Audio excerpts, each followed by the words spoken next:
Okay, I want to talk about your live stream mix. You're listening to it. If it sounds dead, dry, dull, there's a good chance you don't have the natural room in your mix.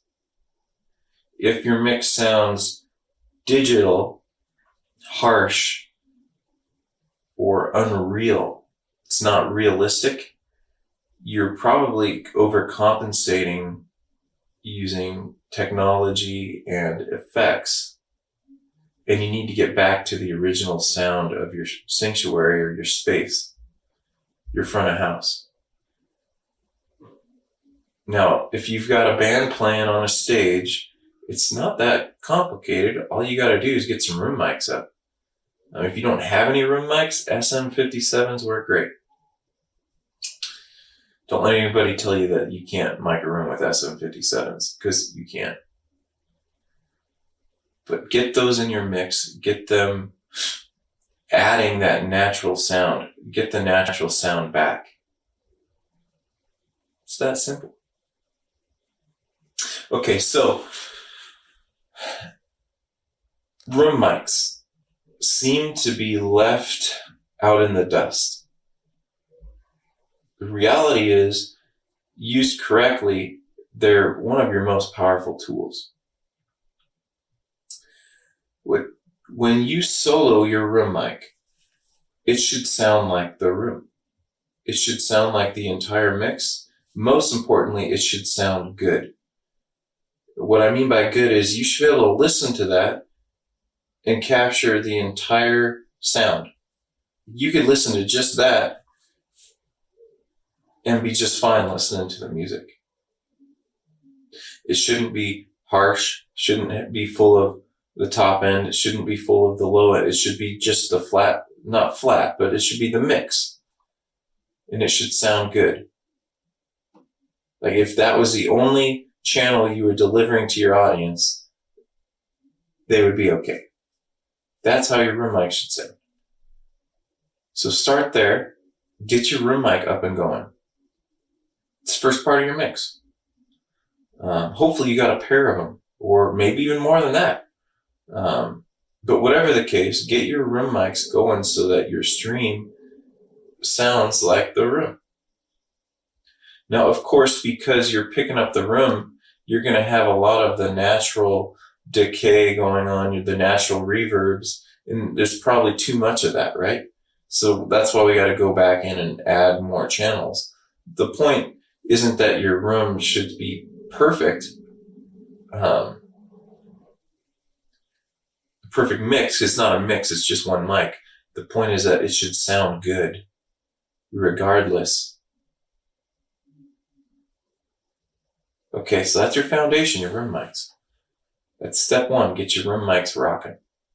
Okay, what do you add next? You add the drums. Now, a lot of times, because the drums are the most complicated part, it makes sense to stop, pause on your room mics, get those drums going up on their own.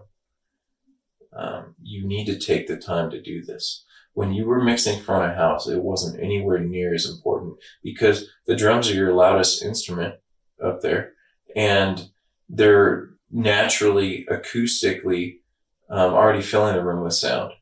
And then all you have to do as front of house is add a bit, add the clarity, add the pop, make them really shine.